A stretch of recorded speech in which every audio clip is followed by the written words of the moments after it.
It's that time. Let's walk in faith, talk about anime, and grow together. Welcome to Rev's Otaku Talk.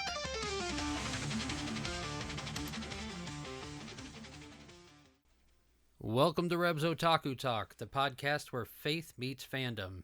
I'm your host, Pastor Daniel Reb Blakowski, and my co-host, Kevin K2 Duffy.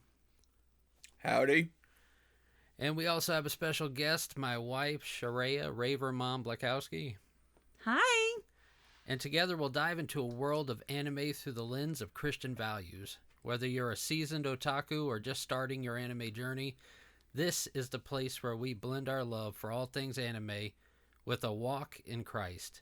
Join us as we explore thought-provoking themes, inspiring stories, and tackle the deeper connections between our favorite shows and our faith. It's all about finding God's truth in the worlds we love. This is your Christ Walk with Otaku Talk. Let's get started. All right, so first episode, very exciting. So I figured we'd stick with that theme, and we're going to talk about our first animes and how they influenced the animes that we watch today. So I'll start off. I think my wife's going to blow a gasket. All right.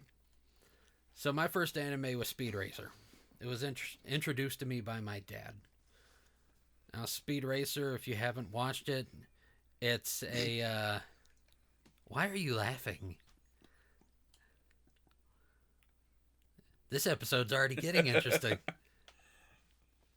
Are you okay? Yes. I'm sorry. Wow. I can't handle you in my ear. Do I sound funny or something? No, all I can think of is there's so many voices in my head. Wow. I'm sorry. It's okay. As I was saying, Speed Racer is a little bit more of a comedy drama type anime. It's got a very classic drawing style.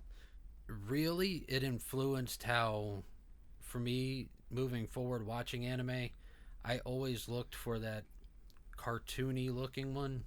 I wanted something that wasn't so chiseled whenever it was animated. Something with a lot of colors, a lot of action, and the comedy behind it. I like the funny aspect of it. From there, of course, I got into Pokemon. I got into Dragon Ball Z.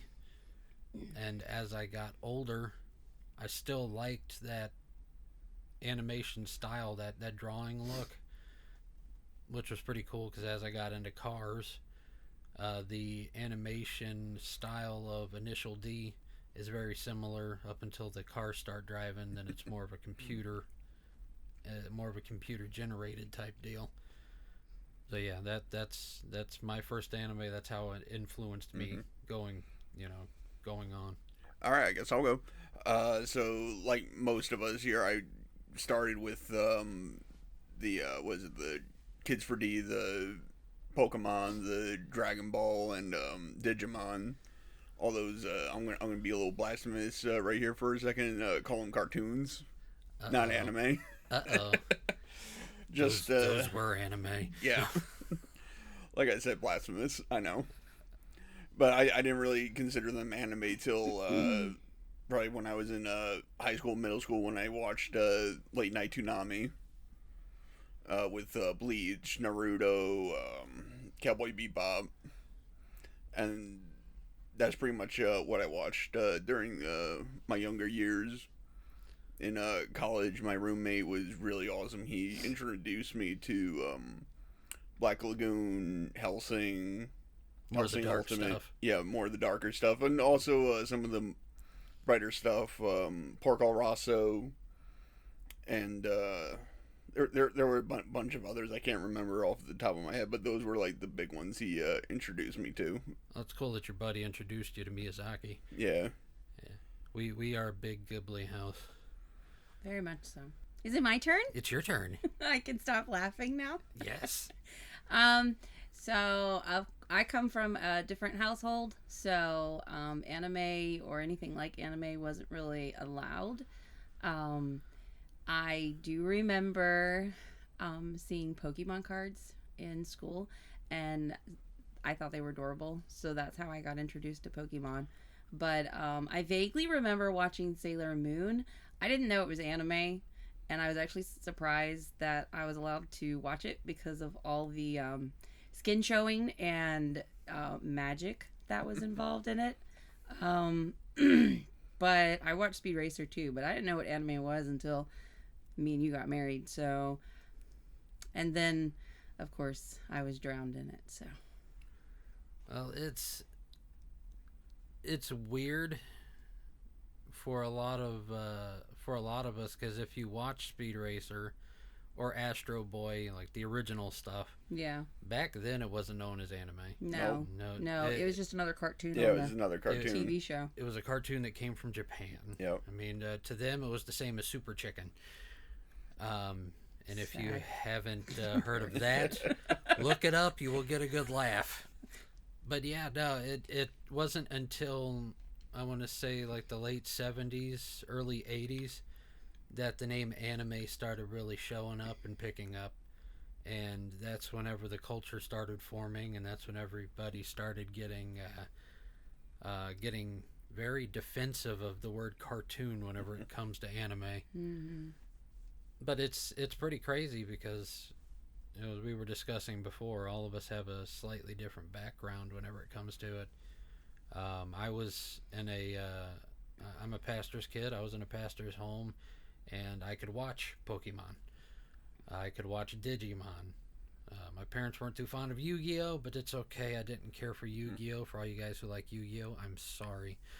I didn't care for it too much. I did like staying up late and watching Cowboy Bebop. That show is legend. Very short run.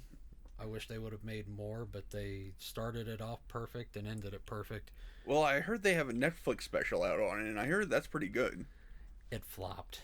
I know. There was supposed to be a joke there, and you didn't go for it. I guess I did in that show. They had a decent cast, but the way they executed it was horrible. So I mean, it's crazy to see how it evolved with each of us. I did have friends who couldn't do Pokemon. There's still a lot of churches out there and a lot of parents out there who don't let their kids watch Pokemon because of the stuff that has come out about it, which could be extremely controversial, and we'll probably do a full episode on it. But what's not looked at whenever they look at anime is where it originated. It's not an American thing, it's a Japanese thing. Yeah, You the look culture's at- completely different. Totally different culture. You look at American cartoons, and I mean we're all, you know, heroes, G.I. Joe, Mask, Spider-Man. Princess gets saved by the Yep. prince. Blech. Yeah, I mean that's spewing American culture.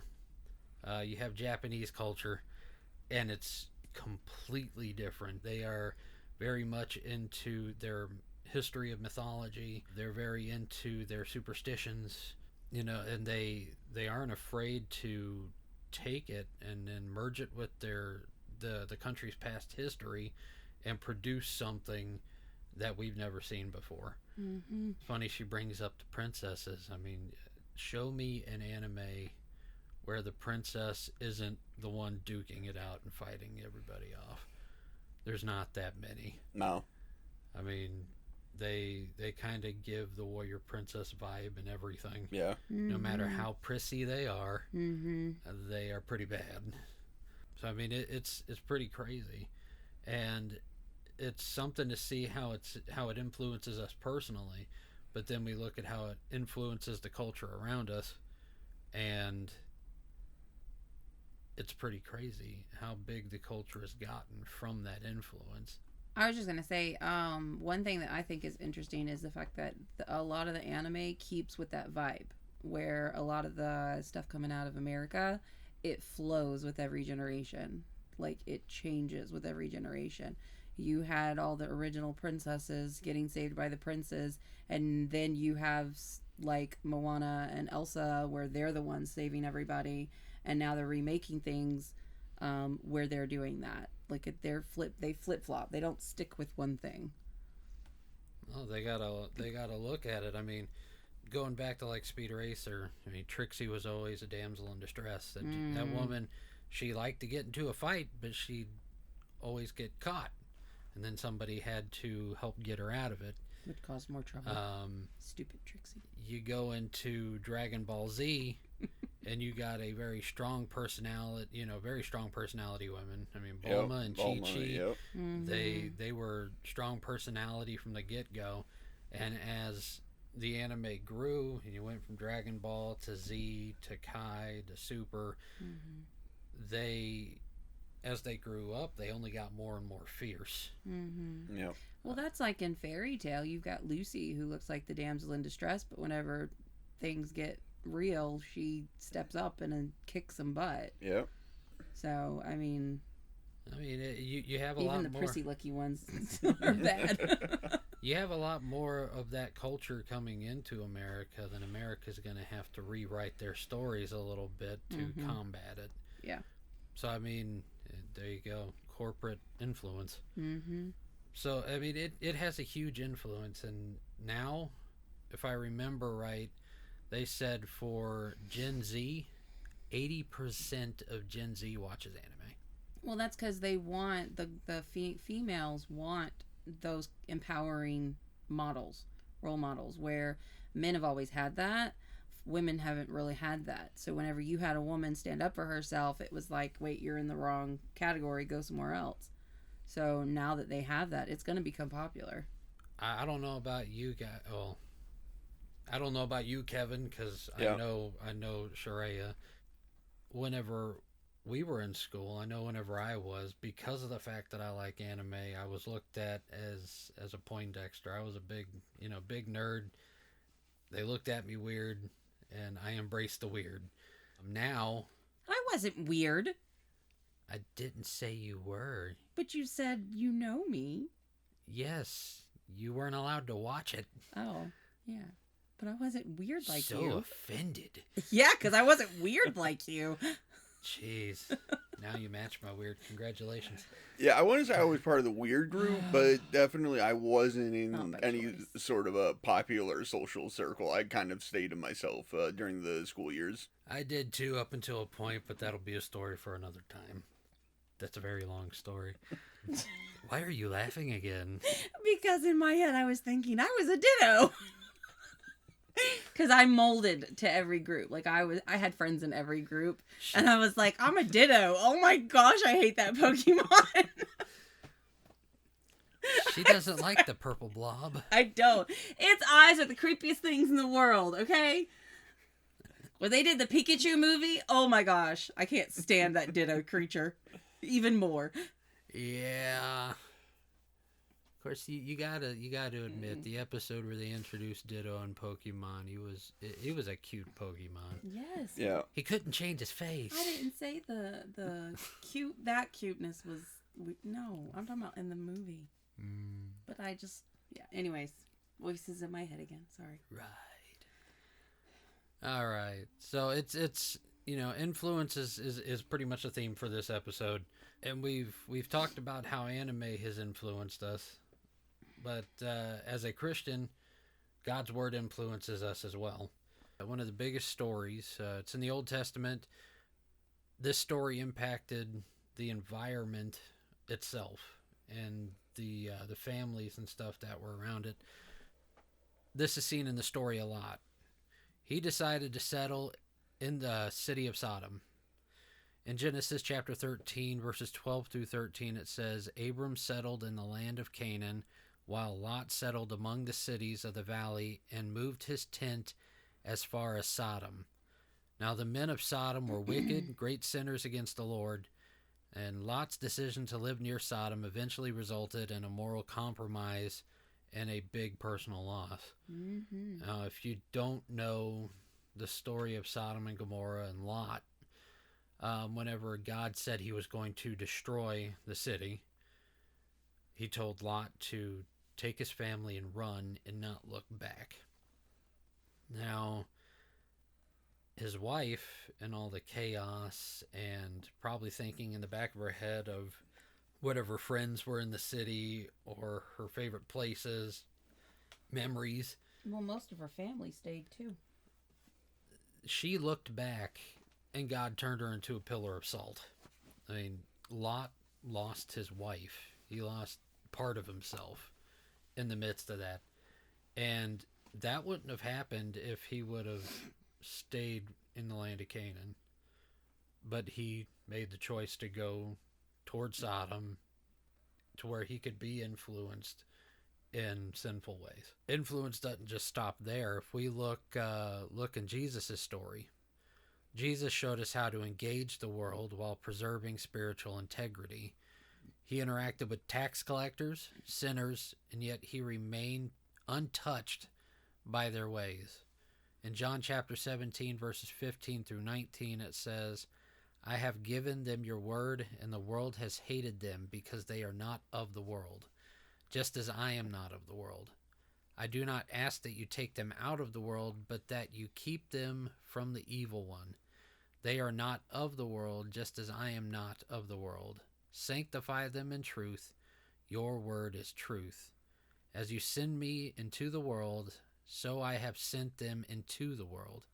And for their sake I consecrate myself, that they may also be sanctified in truth.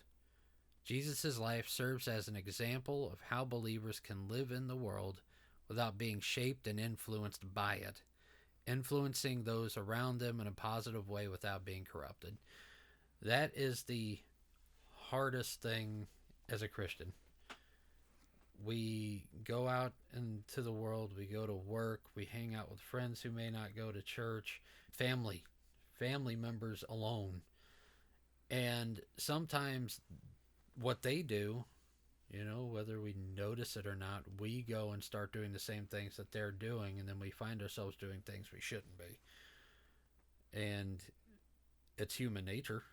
We're going to slip up, we're going to make mistakes, but are you going to let those mistakes define you? Or are you going to catch yourself, put yourself back on track? How are you going to let that influence take over? I think it's an inner struggle. You gotta fight because I'm dealing with a bit of a depression cycle right now, and it really does speak to you just gotta keep moving forward and kind of fake it till you make it, and just not look back. Don't worry about the mistakes you made, and just keep on trucking along and look at what you can do better. It also helps whenever you don't look in the past too. I know I struggle every once in a while with that, and trying to move forward while you're being held by things in the past can also keep you grounded in that. And so when you try to, I know for me, I try not to let that happen, because when that happens, that's when I get sidetracked and stuff like that. So It's a struggle that everybody goes through, and it's not something to be ashamed of. I mean, Kevin, whenever I met you, we met at work. Yep.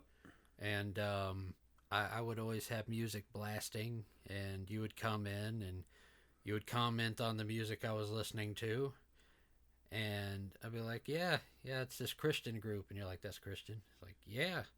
I was, wow, that don't sound too bad. And you kept coming back. Yep. you didn't scare them away. No. No, I usually scare people away. That is usually the case. But you kept coming back, and our conversations got, longer and longer and longer, and, a friendship started growing, and just something like the small influence of how I like to keep my atmosphere, Yep. Started influencing you, no matter how small of a way, up until the point to where you started asking me about church. I did. And now you've been going to church with us for a couple of months. Yeah, a couple of months, yeah. But, and that's one thing too to keep in mind, is change little things like the music you listen to, or like just little things here and there. Something like if you're watching something and it's getting you in a bad mood, change what you're watching. Or if you are doing something and it's getting you in a bad mood, change what you're doing, or reading a book or whatever. Little things is what will help. A lot of people don't realize that the small things are what influence you the most. Yeah. Because they're the things you don't realize are influencing you. Yeah. I mean, growing up, I got in with the crowds whenever I first started getting really into music and recording and studio work, and it's that crowd started influencing me, and as they started bringing in gang members and drug dealers and stuff like that, that influence started influencing the way I was, and I started bad mouthing friends, started pushing people away, and it was a very destructive path for me. But in the midst of all of that, I could see where God inserted himself. I took a friend home after we were done at the studio, and I pulled into his driveway. I was dropping him off, and he looks at me and he goes, he's like, man, I want to be a Christian like you. And I'm like, you don't want to be a Christian like me. I'm not a good Christian to begin with, especially now. I'm not setting a very good example. And he goes, no, I want that Jesus thing. He saw the small amount that I was letting show, and that's what caught him. And that night, I led him to Jesus, and I rededicated myself, and that's whenever my internal fight started. And long story short, God took all of that out of my life, and he started placing new paths in front of me, new doors, one of them being my wife. And then we moved very quickly after we got married, and got completely out of it and started a new life. But the small influence, the small bit, is what influenced somebody else and brought me back. And that's a challenge in the world we live in today, because of how easy our influences can change. I've noticed that a lot lately. Your influence can change very easily because there's so many different advertisements and so many people in your life, and you lose focus very easily because of the fast-pacedness of our lives if you're not careful. And it's the truth. I mean, we've all three of us have brought up Pokemon. I thought it was pretty awesome how in the first season, the Indigo League, how after they escaped the Queen Anne's and they got out of the ship and back up to the surface, and Gyarados, Magikarp turned into Gyarados, and all that fun stuff started happening with Dragon Rage and stuff like that. And Brock starts talking about the story of Noah. Small influence. Very small influence. He does? Yeah. He does. Yeah. Really? He brings up Noah in that Really? episode. It's been so long since I've seen it. I gotta go back and check that out then. Yep. Wow. It's okay. I was shocked too. I was like, wait a minute, is he doing what I think he's doing? And Daniel was like, yep. I was like, okay. Well, the cool thing is going back to influences and anime and the culture. I was reading an article where it was talking about why we see so much religious symbolism from Christianity and anime, and that's literally because as they talk to the directors and the producers and the artists and the creators, they think that Christianity is fascinating. They are interested in it. It's cool to them. They don't understand it. Rule of cool, it works. But works in our favor, right? They love it. We're actually gonna be doing an episode on it, so this will be a little bit of a teaser for you. Trigun. Okay. Yeah. Another pastor introduced me to Trigun. Tony T from the Nerd of God cast. If you guys want to listen to another podcast, listen to that one. There's a little excerpt for you guys. He introduced me to Trigun. He said that was his favorite, and I'm like, well, I gotta watch it now. And I watched it, and at the there's this foul-mouthed pastor that is always in there, and he's carrying a big gun on his back that's wrapped up, and it's in the shape of a cross, crucifix. yeah. And he dies, and the girl that he built a relationship with was crying in the church, and you have Vash the Stampede. He's getting ready to go out and battle his brother, and she gives him the gun. And he grabs it and he picks it up and he goes, "Whoa, this thing is heavy." And she looks at him and says, "Because it's hope." And the goosebumps that came with that one scene, I just got goosebumps right now. Cow, man.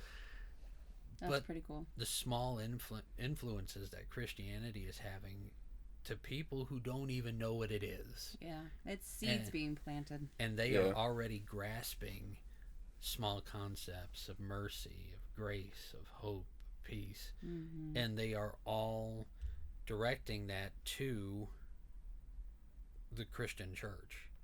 So it's really cool to see the influence that's there. And the question that I have is, why isn't anybody taking advantage of it? Now, there are a few of them. Very few. But it all goes back to the small things. Going back to my first anime, Speed Racer, Speed was influenced by his father.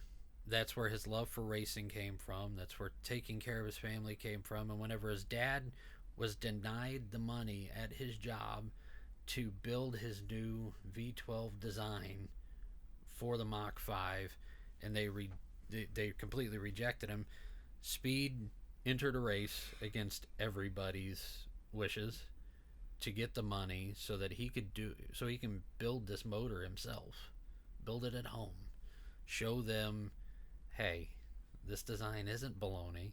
It is possible to go this fast, and we're going to prove it. So he did that, and no matter what came against him, no matter who yelled at him, no matter who tried to make him crash, no matter who was shooting at him, he wouldn't stop. And the influence of his father showed in it. As people thought, people looking at it would think that his dad completely gave up. But he knew that they were coming after his design. He hid his design, and he was trying to figure out a way to build it. He was still trying to do it. He just didn't know how. He didn't know that his son was taking care of the other half, even though he told him not to. But Speed is he's bullheaded like his daddy, and he wasn't going to let that stop him, because that's what his dad would do. And if we look in the book of Philippians, chapter 4, verses 8 through 9, Paul wrote to the church of Philippi and said, "Finally, brothers, whatever is true, whatever is honorable, whatever is just, whatever is pure, whatever is lovely, whatever is commendable, if there is any excellence, if there is anything worthy of praise, think about these things. What you have learned and received and heard and seen in me, practice these things, and the God of peace will be with you." That's Paul talking about the teachings of Jesus. And you got to think where all that came from. It came from the Holy Spirit. It came from what he knew his Father wanted him to do. And he did it. I don't doubt that the human side fought with him, because he had to go through temptations and everything else. But he knew the influence of his Father, and he knew where it was going, and he knew what he had to do. And this is what Jesus looked for in everybody. He looked for what was lovely, what was commendable, what was excellent. It could have been muddied up with something else, but that's what he clung on to. And that's what he chose to point out, what he chose to cultivate and churn up, not just within himself, but within his disciples and the people that he met.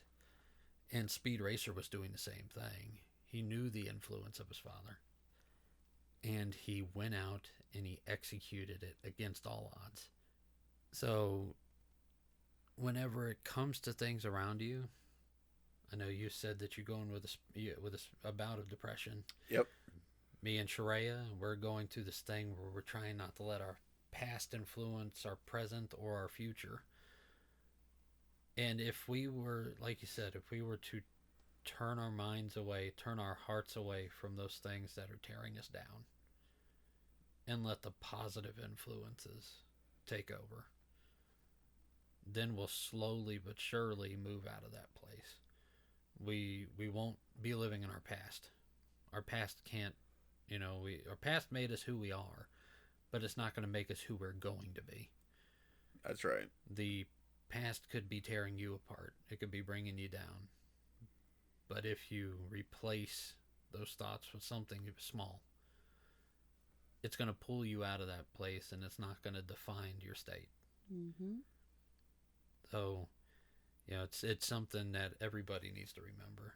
What you choose to influence you is what's going to influence you. Just got to pay attention, and you got to cling on to what's lovely, what's true, what's commendable, what's excellent. Cling on to it. Hold on to it and cultivate that. Not the negative. Right. The only thing that came to my mind is that why you put all the Dragon Ball Z stuff up to influence me to try and watch it more. You tried.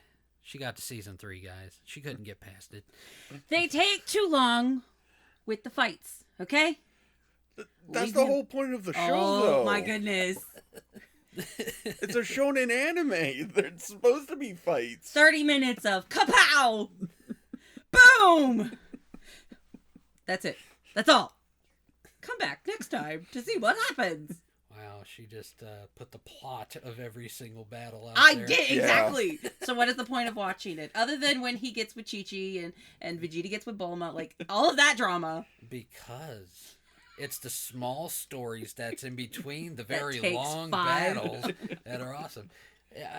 Are those small stories worth it? Huh, let me see. Somebody told me that it would be worth it for me to watch Dragon Ball Super, so I started.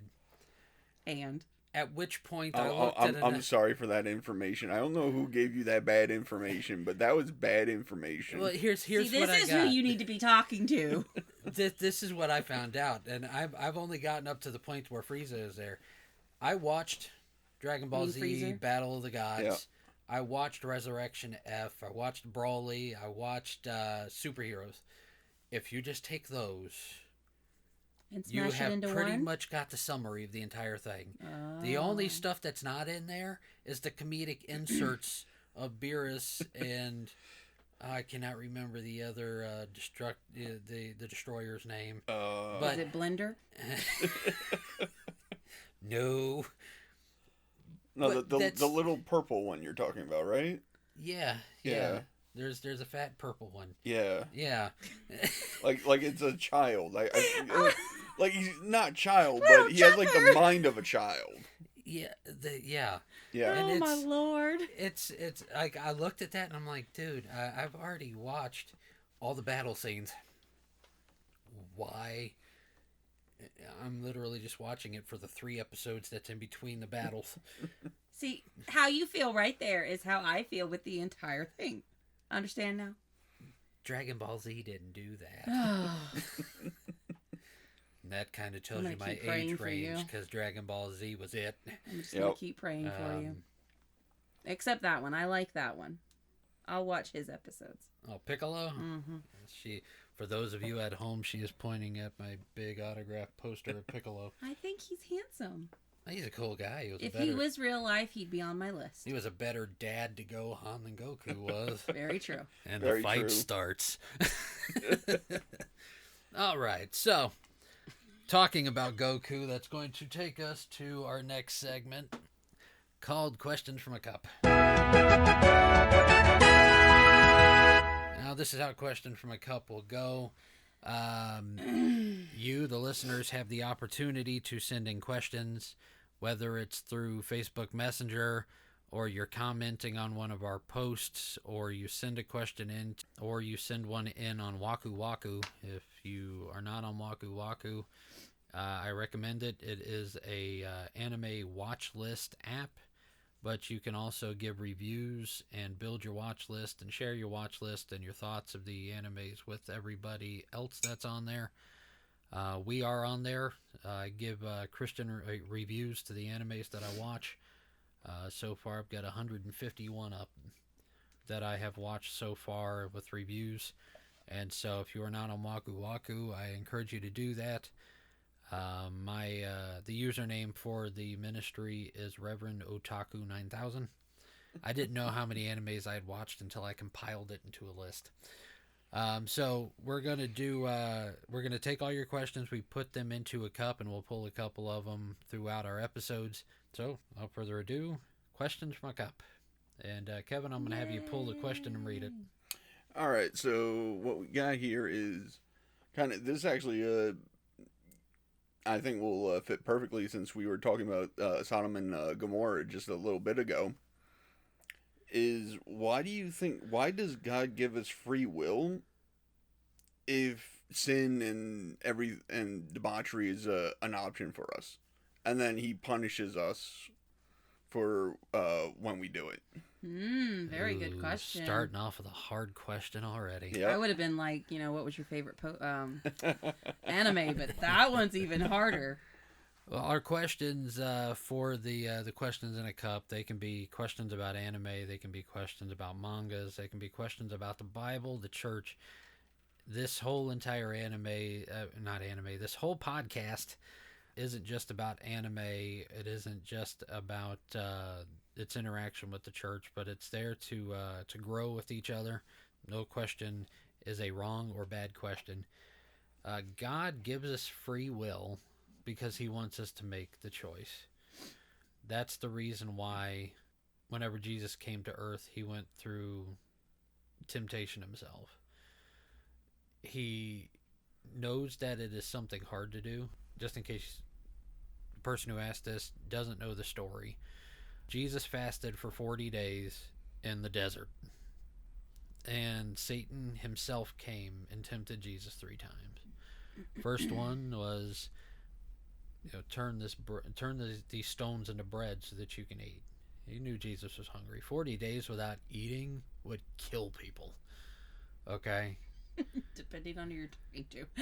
If you're my son, 10 days will kill you.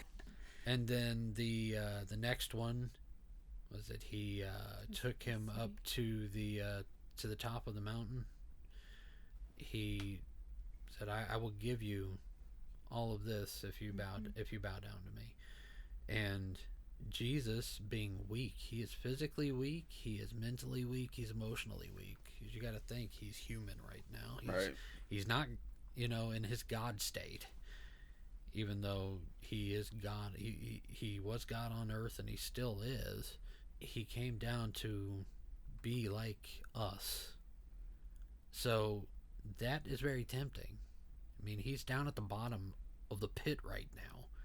Any way up is a good way. And He still said no. And then the third temptation, He took Him up to the pinnacle of the temple. And He said, God has given His angels charge over you. If you were to hurt your foot, they would come to your aid. And He said, throw yourself off of this and let them catch you. And, He would reward him. And He still said no. So He's offering him food, He's offering him kingdoms, He's offering him the world. And it's no. But the whole thing behind that story is even though He said no, He struggled with it. He struggled with it. It's hard to say no to something that looks so good. But the sheer fact that we say no, it's a matter of self-sacrifice. And that's what God wants from us. He wants us to sacrifice our worldly wants and desires to follow Him. And where people think that God is punishing them for it,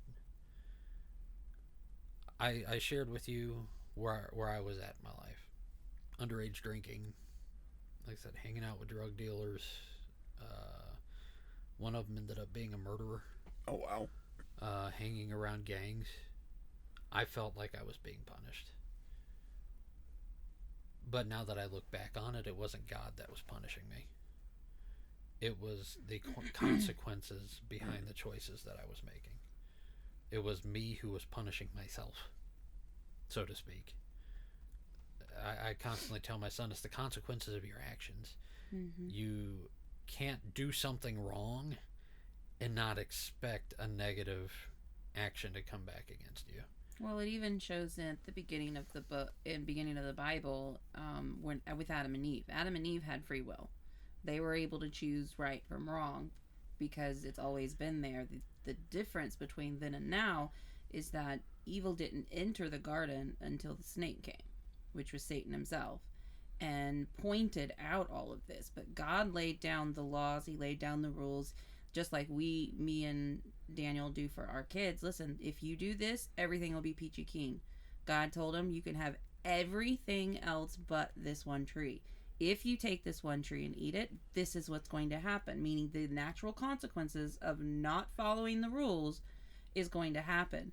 And that's when sin entered in the world. Even Adam and Eve had free will, but it was, and when they made that choice, they had the consequences just like anybody else nowadays. The difference between then and now is we have somebody, like he was just explaining Jesus, we have someone that we can look to who went through probably not the exact same scenarios that we did, but he went through trials, he went through temptation, he went through, I mean, there are a few other people who went through. Stephen was this, another one. Paul, he was a murderer, killing Christians, going after them, chasing after them, and killing them, and he was even saved.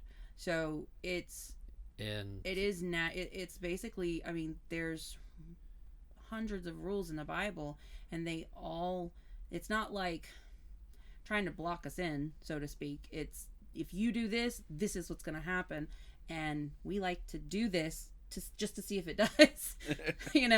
And like, I'm gonna run off the road, I'm gonna see if I wreck, like it's a natural consequence of things. But we have examples of those that chose good, so we can see if we choose good, this is what'll happen. If we don't choose good, this is what'll happen. And like he said, it's not necessarily God punishing us, it is the natural consequences of our choices. And you've also got to look at, she brought up Paul. Mm-hmm. Okay, Paul was Saul back when he was murdering Christians. Okay. Whenever he was, whenever God caught him on the road, mm-hmm. he struck him blind. Yep. And he told him to go see this, was it priest? He told him, I can't remember. It was there. I'm looking it up. Sorry. You're looking it up? Okay. Yes, because I don't know the name. It's bad whenever you know the story, but you don't know the name that goes in the story. That happens to me all the time. I'm horrible with names. Keep talking, I'll find it. Anyways, he told him to go. He struck him blind, and he told him, go to this place and see this guy. And he had already spoke to the gentleman that he's sending Saul to. And he told him, he said, Saul's going to come to you, pray over him, and listen, and speak to him. And he told Saul, go to this guy and listen to him. And whenever the guy prayed over Paul or Saul and spoke to him, he gained his sight back. Sometimes what we see is God punishing us. This is where it's all leading up to. Sometimes what we see as God punishing us is him redirecting us. It's him pushing us back onto the path. Yeah, I ain't even going to try and say that name, sorry. Let me see. Ananias. There you go. There he is. In a vision, he has seen a man named Ananias come and place his hands on him to restore his sight.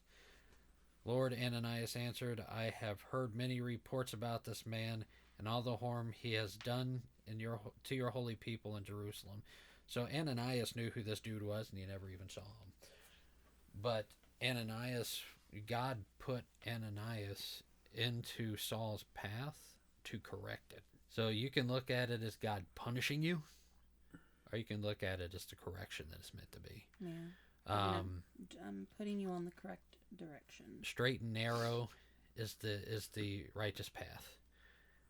If you've ever gone on a hike and you're going down a straight, narrow path, it's not as easy as it seems. Mm-hmm. You'll wobble around. You might stumble off to the side or stumble off this way. Or, oh, there's a bigger, easier path. Let me go this way. But if you're hiking through the woods, especially around here, that big path always ends up going back to the small one. Unless you are stubborn enough to keep pushing through. Mm-hmm. It always redirects you back to the small path. That straight, narrow, right way. So God isn't there to punish you. He is guiding you back. And he'll put things and people in your life to help nudge you back in that direction. So I hope that answers the question. I think it does. That was a very deep one. I think expecting. it was a very good one, though. It was a good one for to our first, start. For our first question, that was a good one. It kind of shows. It was a very good one. It shows everybody what type of questions you can ask. And you can also ask what our favorite Pokemon is. So we will leave that question for later. Oh, man. Do you want to do one more question, or do you want to stop with one question on this episode? Oh, Because that was a longer you one. want to pick a question? Sure. Okay, question from a cup. This one says, what is your favorite Pokemon? Oh, Lord. My favorite Pokemon is a tie between... Hold on. Because I think we need to narrow this down. Just because I know whenever we were kids, there was a certain amount of Pokemon, right? There 151. 151. Now there's like, oh my gosh, hundreds of Pokemon. I don't think I could 400. name something outside of the original 150. Yeah. I get past the song and I'm good. Like, There's over 400 right Yeah. now. Yeah. So from the original, I think we need to do from the original. Both of my favorites are from the original. Oh, you can only have one. Only one? Yeah, like if they battled, which one do you think would win? You would win. Oh, jeez. How did I not know that? Outside of Mew, my favorite is Pikachu. And why? Because Pikachu's awesome. Oh, my lord. I mean, come on. You got Pikachu, who's at that time was his base evolution. As it went on, we found out that it wasn't his base evolution. Is that after the 150 something? Yeah. Oh, Yeah. okay. Yeah, it's whenever the baby Pokemon started coming out. You had Pichu and all those. But Pikachu never evolved. Yet that dude became stronger and stronger and stronger. Didn't he and have a chance stronger to and evolve? stronger. And Yeah. then he chose not He did, to, right? yep. He had the chance to evolve. If I'm not mistaken, just in the first 2 seasons. I know the first time was a stone. Yep. Mm-hmm. It I was remember an that evolution one. stone. And if I'm not mistaken, there was a point where he almost evolved a second time. You guys can correct me if I'm wrong. I don't remember that. You don't remember that? No. I swear I could remember there was a point where like Pikachu's natural evolution was about like he just naturally hit that XP level. and it was time to go and he just stopped. I could be wrong, so it's been forever since I watched Pokemon, and I'll be flat honest, I didn't watch it after Orange, which is like season 5. Okay. Was I right? I don't know. You don't know. I Okay. don't know. You want me to look it up? I'll look it up. So Because I love looking things up. we can leave this controversy to everybody out there in the world. Guys, if I'm wrong, tell me. Okay. I remember the one time with the stone, and I thought it was very interesting because most of the especially Ash's Pokemon evolved, and Pikachu was like the only one that didn't. Okay. I don't remember him doing it a second time, but I could be wrong because I haven't watched them all. So. Okay, so while Sharaya is looking that up, You really want me to look it up? Okay. All Kevin.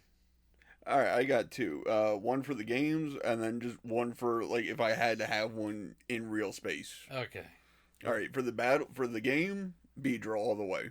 Beedrill. Beedrill. Wow. Beedrill's a good one. Beedrill. Don't forget your EpiPen with that guy. Yeah, right.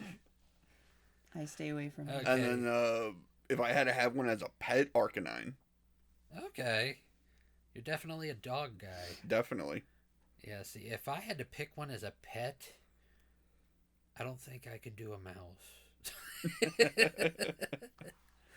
I definitely couldn't do a snake. So Ekans, Arbok, you're out of the question. Yeah, I think if one is like a pet Pokemon, it would have to be like a Squirtle or something.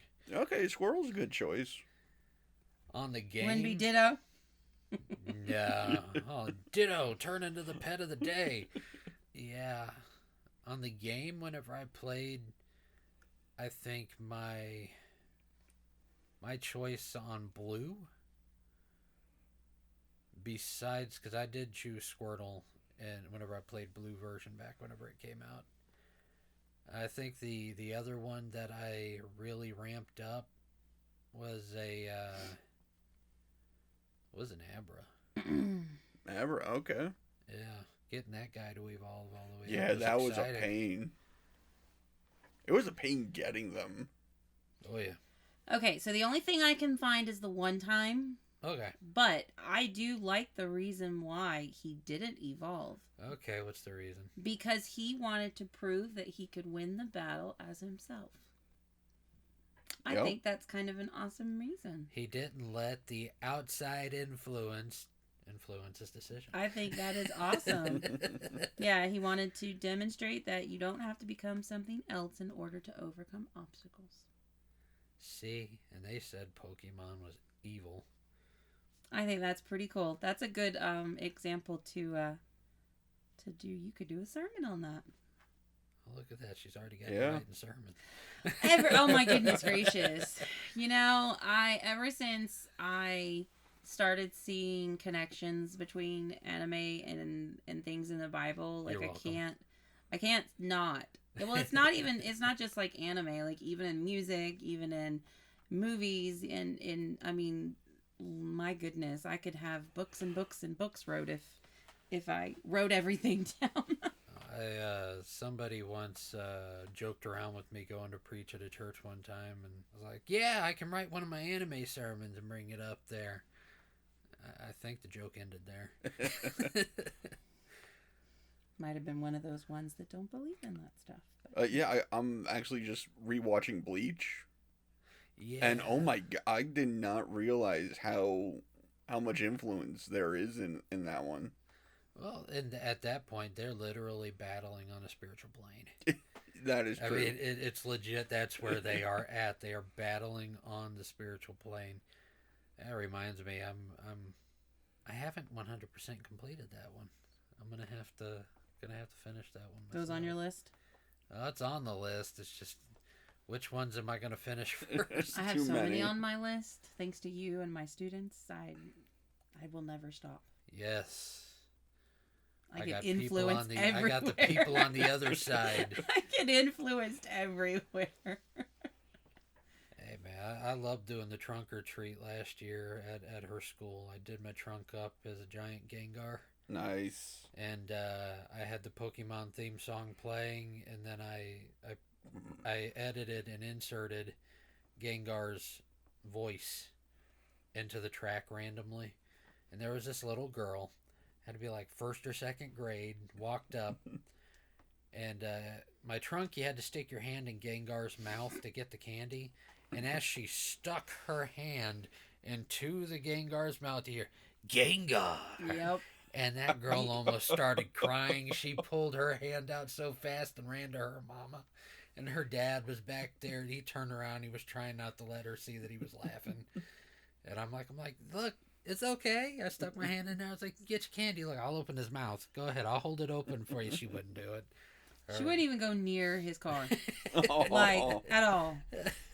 I mean, Wouldn't go that's near. a Halloween for the memories, though. Yes, it is. That dad will never And You'll her never dad forget loved it. it too. He goes, man, is that a Pokemon? I was like, yeah. Which one do you think it is? He goes, oh no, Gengar. It was pretty awesome.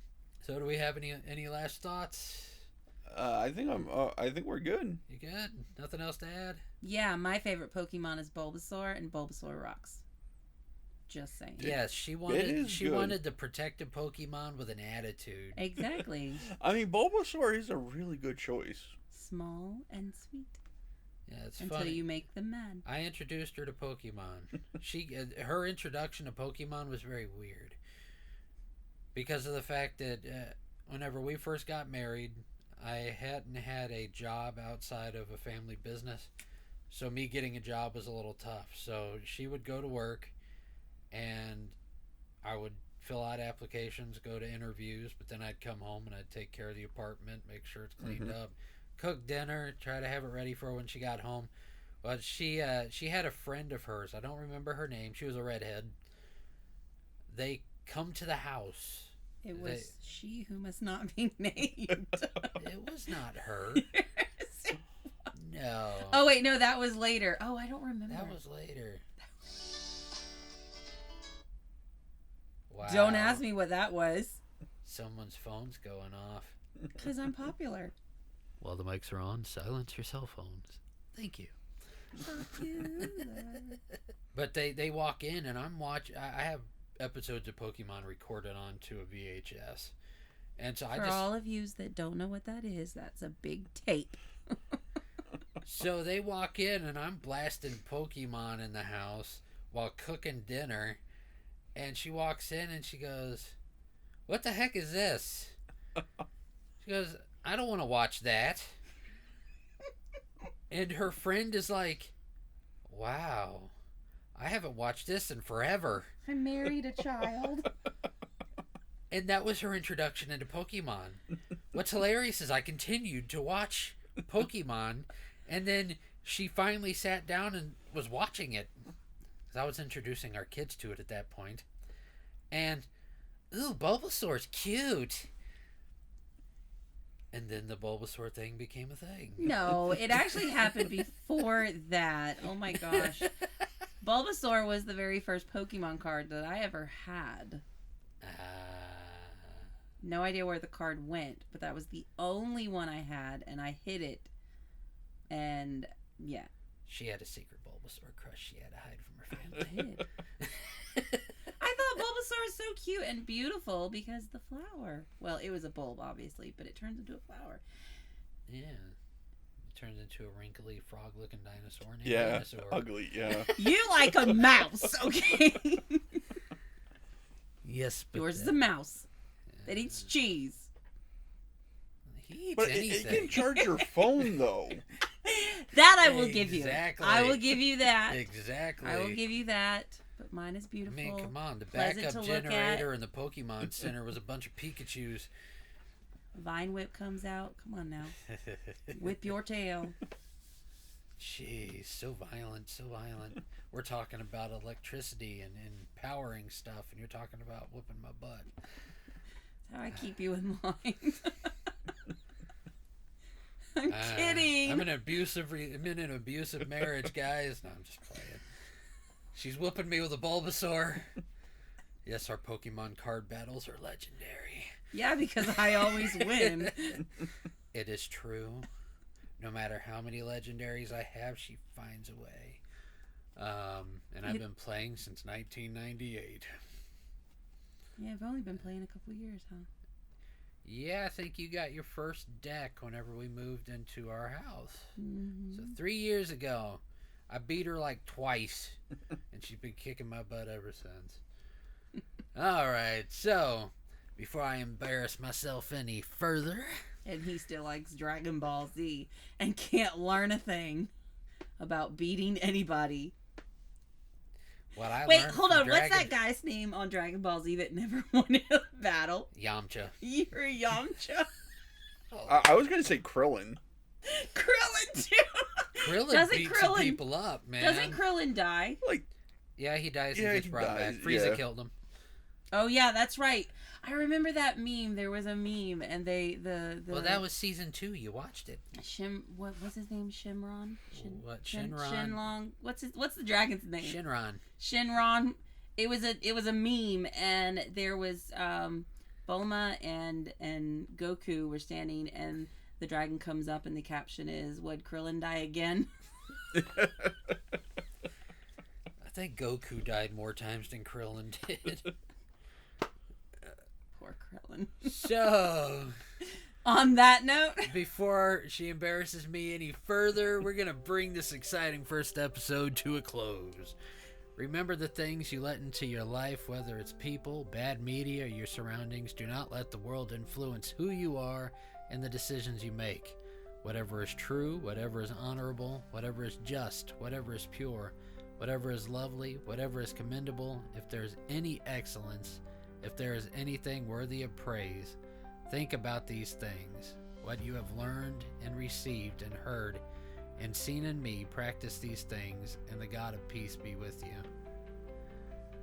Father God, I thank you for the opportunity to come together in fellowship and to do this podcast and to share our experiences and our thoughts in your word.